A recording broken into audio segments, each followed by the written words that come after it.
Buen día, compañeros, profesor. Yo soy Domínguez Mesa Diego Alonso y les voy a platicar un poco sobre la Ley General de Equilibrio Ecológico y la Protección al Ambiente, la cual en la siguiente diapositiva pues vamos a tener que pues sobre esta secretaría se desarrollará un Sistema Nacional de Información Ambiental.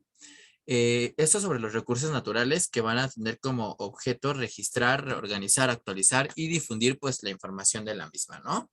Esta ley nos va a establecer incluso los presupuestos mínimos para la preservación y la restauración del equilibrio ecológico, así como la protección al ambiente, tanto en territorio nacional como las zonas, esto mucho ojo, las hojas donde la nación ejerce soberanía y jurisdicción.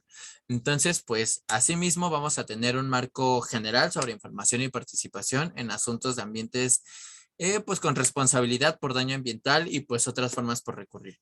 Toda persona que tenga derecho a bueno, a que la Secretaría, los estados y la Ciudad de México y municipios pongan a su disposición esta información, pues lo van a poder solicitar sin ningún tema.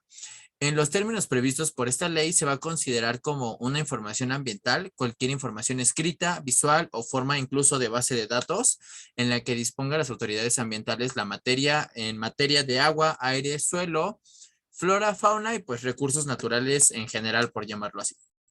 Sobre estas actividades o medidas que van a afectar o que puedan afectarlos incluso, toda petición de información ambiental se debe presentar por escrito, especificando claramente qué información se está solicitando y bajo qué motivos se está realizando esta petición.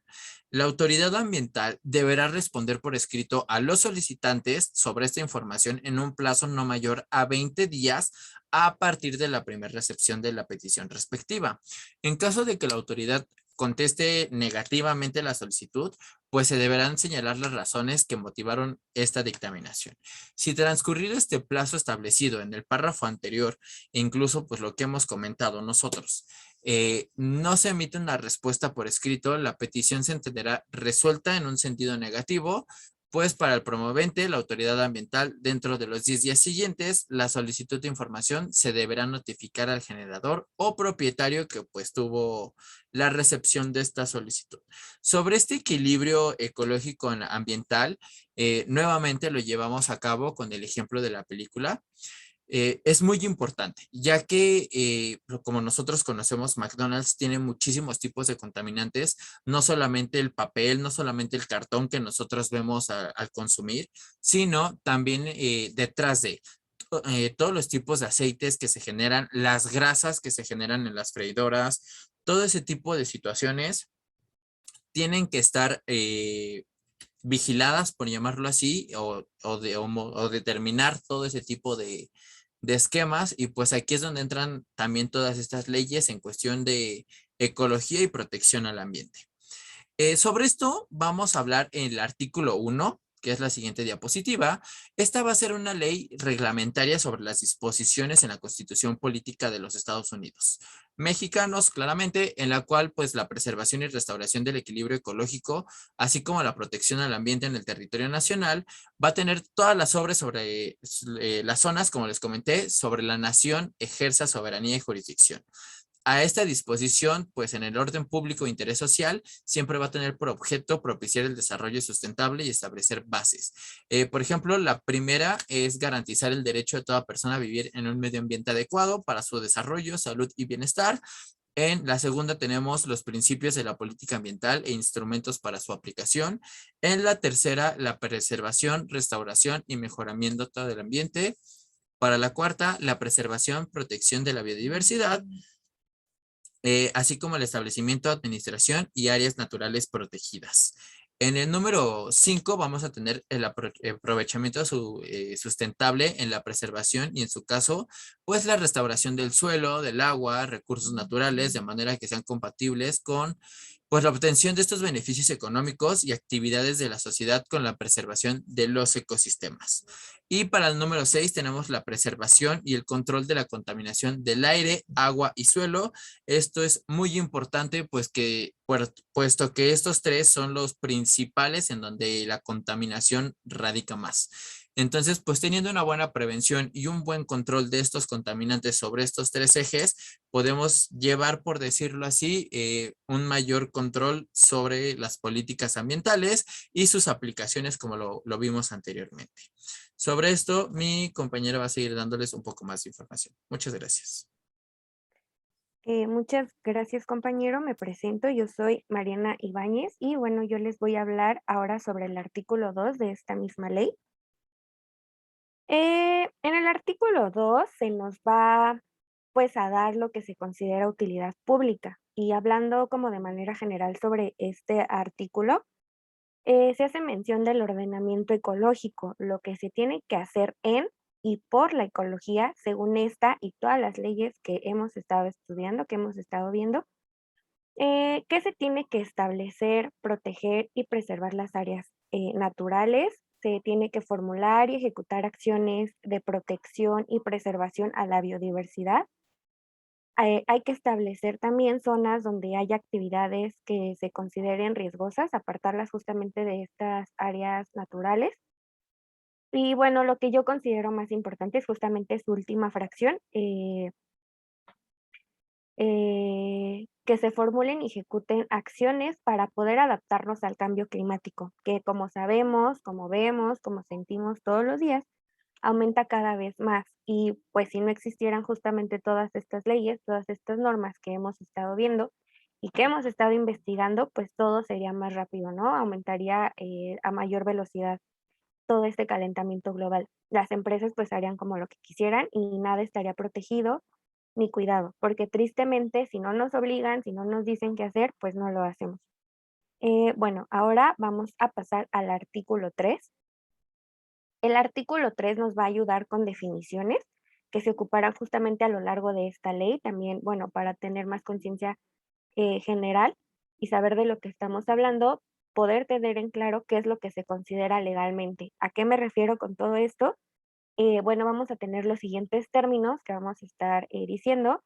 Son cómo son cómo los establece la ley y tenemos en su fracción, por ejemplo, 1, tenemos al ambiente, que será el conjunto de elementos naturales y artificiales o aquellos que son inducidos por el hombre y que hacen posible la existencia del ser humano y de los organismos vivos que interactúan en un espacio y en un tiempo determinado. En su fracción 2 vamos a tener a las áreas naturales protegidas. Estas serán aquellas que no han sido alteradas significativamente por la actividad del ser humano o que requieren que sean preservadas. Pasando a la fracción 3, el aprovechamiento sustentable es la utilización de los recursos naturales eficientemente, pues respetándolos, ¿no? Tenemos que respetarlos. Pasamos a la de biodiversidad en la fracción número 4, que va a ser toda la variabilidad de organismos vivos, todo aquello vivo que nos rodea, los ecosistemas, las especies, etcétera. Vamos a pasar ahora a la fracción número 6. Tenemos a la contaminación. Ya habíamos hablado sobre los contaminantes y todos sus tipos en unas exposiciones anteriores. Y entonces la contaminación es justamente la presencia de uno o más de esos contaminantes en el ambiente. Y bueno, esto va a causar un desequilibrio ecológico. Pasamos a la fracción número 7, que es un contaminante, es aquella materia o energía en cualquier estado físico y forma que cuando se va a incorporar o actuar en la atmósfera, en el agua, en el suelo, en la flora, etcétera, va a alterar o va a modificar su composición y condición natural. De ahí nos vamos a saltar a la fracción número 11, que es el desarrollo sustentable. Pues se define como el proceso evaluable mediante criterios e indicadores del carácter ambiental, económico y social que tiene a mejorar la calidad de vida de las personas. Y bueno, ahora pasando a la número 12, tenemos el desequilibrio ecológico. ¿Qué es el desequilibrio ecológico según esta ley? Es la alteración de los elementos naturales que va a afectar negativamente la existencia, la transformación y desarrollo del hombre o de los demás seres vivos. Y bueno, eso sería todo por mi parte. Los dejo con mi compañero que va a seguir explicando justamente las demás fracciones de estas definiciones.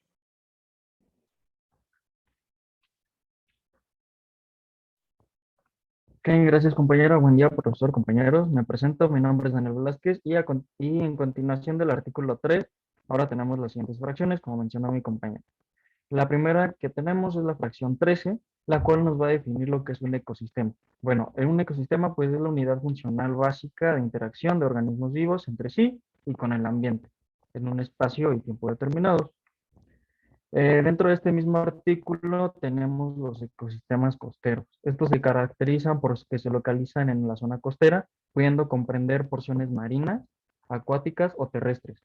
La Secretaría, en colaboración con entidades federativas, va a determinar la zona costera nacional tomando en consideración las interacciones fisiográficas y biológicas de la zona. Como siguiente fracción tenemos la 17, que nos va a explicar el concepto de emisión. Bueno, tal cual, emisión es la liberación al ambiente de cualquier sustancia en cualquier estado físico o cualquier tipo de energía proveniente de alguna fuente. La fracción 20, el impacto ambiental, es cualquier modificación al ambiente ocasionada por acción del hombre o de la naturaleza. Dentro de esta misma tenemos la fracción 20 bis, la cual nos habla de la luz intrusa. Esta es parte de la luz de una instalación, la cual no cumple la función para la que fue diseñada y no previene la contaminación lumínica. Dentro de estas se incluyen la luz que cae fuera del área que requiere iluminar, luz difusa en las proximidades de la instalación, la, la luz del cielo, luminiscencia natural, y la luz difusa que se esparce a las aperturas de la fuente artificial. Por último punto, es la luz que se proyecta en varias direcciones fuera de la zona a iluminar. Consiguiente fracción es la 21, la cual nos explica lo que es una manifestación del impacto ambiental. Este, como tal, es un documento el cual nos va a dar a conocer, mediante investigaciones científicas, el impacto ambiental que generaría una obra o actividad, así como la forma de evitarlo o atenuarlo, en dado caso de que sea negativo. Siguiente diapositiva, por favor.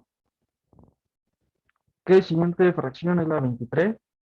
Donde nos explica materiales peligrosos. Estos pues, son residuos o mezclas que, independientemente de su estado físico, representan un riesgo para el ambiente o la salud de las personas.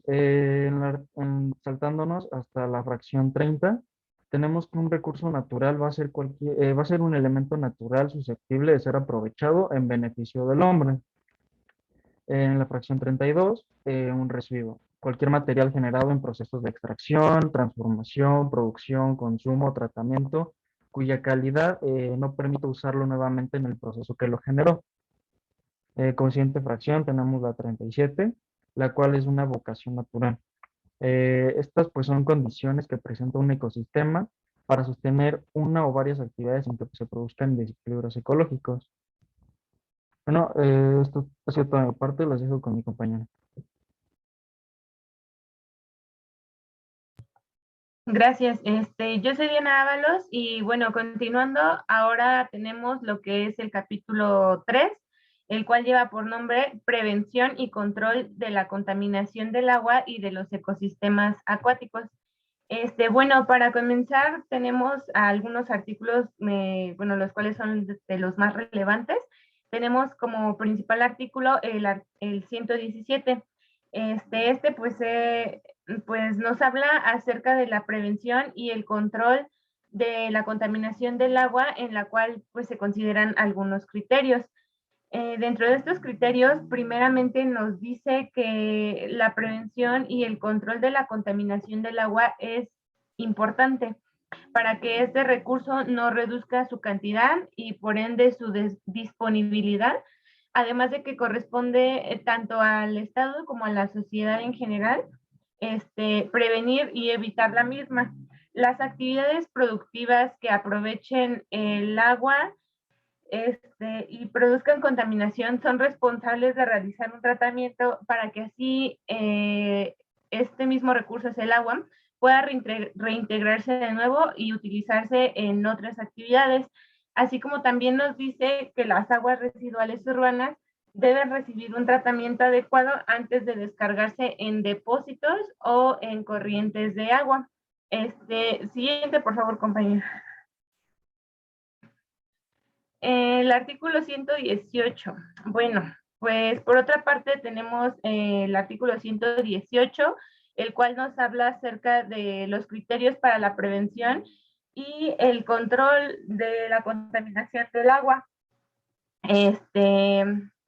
Bueno, nos muestra los criterios que se deben considerar para prevenir y pues controlar el manejo, o bueno, más bien nos habla de las normas oficiales mexicanas, las cuales hacen referencia al tratamiento de este tipo de aguas, en este caso pues las aguas residuales, así como también los sistemas de tratamiento que deben llevarse a cabo. Normas también vienen en este artículo hace referencia a algunas normas que nos hablan acerca del agua para consumo humano, así como establecer las zonas de reserva, haciendo referencia pues a la Ley de Aguas Nacionales que se mencionó anteriormente, así como las clasificaciones de los lugares en los cuales se pueden descargar aguas residuales y las autorizaciones, concesiones, permisos en general que se deben obtener para descargarlas en lugares distintos a los establecidos, así como la organización pertinente referente a los trabajos de hidrología. Siguiente, por favor, compañera. Bueno, por otra parte tenemos el artículo 119, el cual nos habla de que se deberán expedir las NOMs necesarias para prevenir y controlar la contaminación de las aguas. Para esto se expedirá una norma oficial mexicana referente a la biodegradabilidad de los detergentes, así como su etiquetado y envasado, así como también de los productos de aseo doméstico. Por otra parte, tenemos el artículo 119 bis, el cual se enfoca, por otra parte, un poco más a la prevención y el control de la contaminación del agua, el cual nos menciona que es responsabilidad de los gobiernos que administran el agua. Esto quiere decir que deben controlar las descargas de aguas residuales, así como vigilar el cumplimiento de las normas oficiales mexicanas, y quienes no cumplan con estos se les deba pues requerir la instalación de sistemas de tratamientos adecuados. También nos habla acerca de que, bueno, se debe llevar un registro de descargas de los sistemas de drenaje y actualizar este mismo sistema, el cual será integrado al Registro Nacional de Descargas a cargo de la Secretaría. Y bueno, siguiente, por favor, compañera. Para finalizar mi participación, tenemos el artículo 120, el cual nos habla de algunos conceptos, los cuales quedan sujetos a la regulación federal, tales como las descargas de origen industrial, municipal,